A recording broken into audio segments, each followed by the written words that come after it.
Hey, what's going on? I'm Matt O'Leary back with another video, and today we're going to be talking about Sam Darnold and my expectations for him in the 2020 season. But before we get started, I just wanted to mention that you can follow me on social media at Matt O'Leary NY. If you haven't already, please make sure to call in to the podcast, leave me your voicemail, I'll get to it on the show. New episodes drop every Monday. And if you haven't checked out my new series, What If Adam Gase Wasn't Hired? It's where I take over and play Madden on the 2019 season. It's been interesting. The tabloids are after me. I just posted a picture about it yesterday.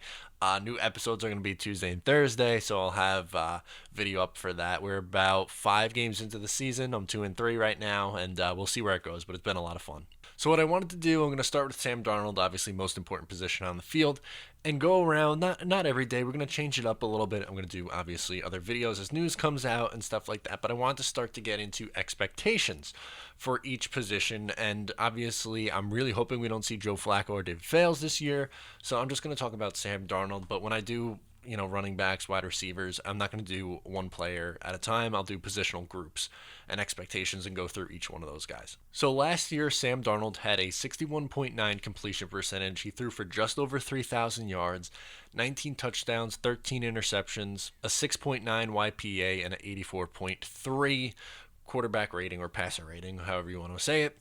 And if you project that over a full 16-game season in terms of yards, that's 3,700 yards, roughly, a little bit more than that.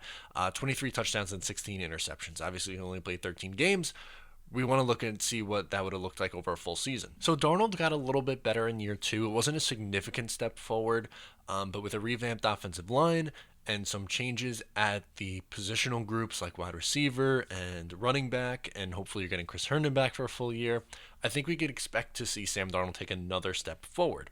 So what I wanted to do first before I get into my predictions for the kind of numbers he's going to put up is look at the averages at some of the important categories for the 2019 season. So if you were to just take the average, which there's 32 quarterback or starting quarterbacks in the league, so if you want to take 16, what it would it take to get 16th in the league at each one of these statistics, this is what it would have looked like. A 64.3 completion percentage, 3,600 yards, 22 touchdowns, 9 interceptions, a 7.2 YPA, and a 91.2 overall rating.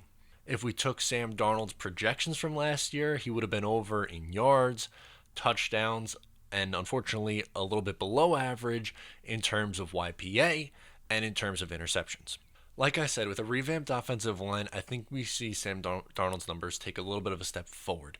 Now, I don't know if he's necessarily going to be in the top 10, but this is my expectations for what Sam Darnold is going to produce in the 2020 season. I'm going to say a 64.5 completion percentage, which would be 15th in the league, so a little bit above average in that category.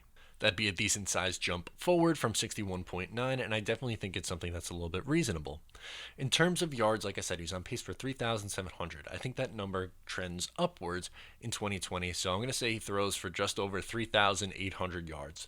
Obviously, 4,000 would be a nice round number to hit. It's been, very rare in Jets history that they've had someone throw that much. I think eventually he hits it, but I'm going to temper my expectations in that category and go with 3,800, which would still be in the top half of the league.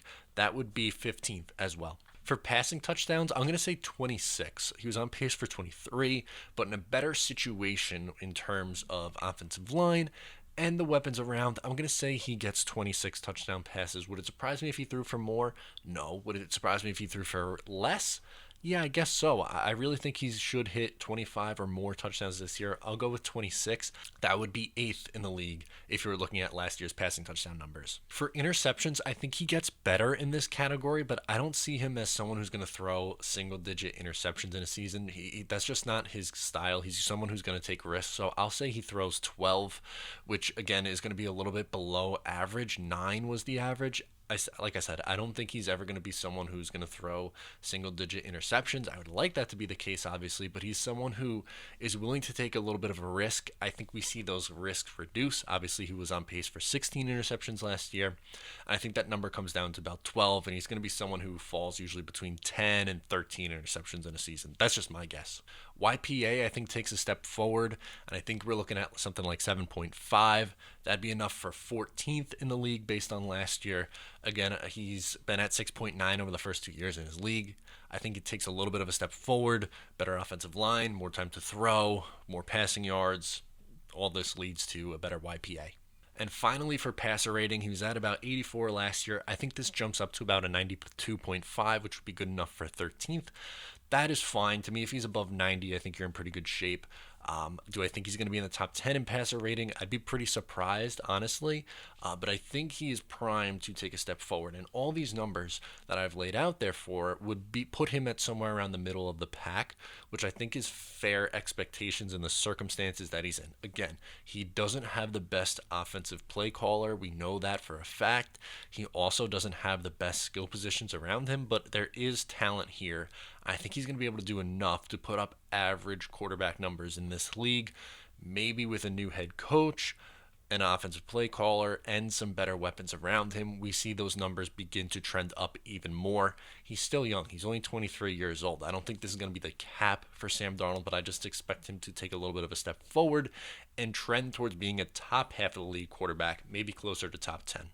Let me know what you think in the comments down below. How confident are you in Sam Darnold going into 2020, and what kind of statistics are you looking at for him to produce and benchmarks to hit, stuff like that. Thank you so much for tuning in today. Once again, I'm Matt O'Leary. Make sure to subscribe if you're new, and I'll talk to you next time.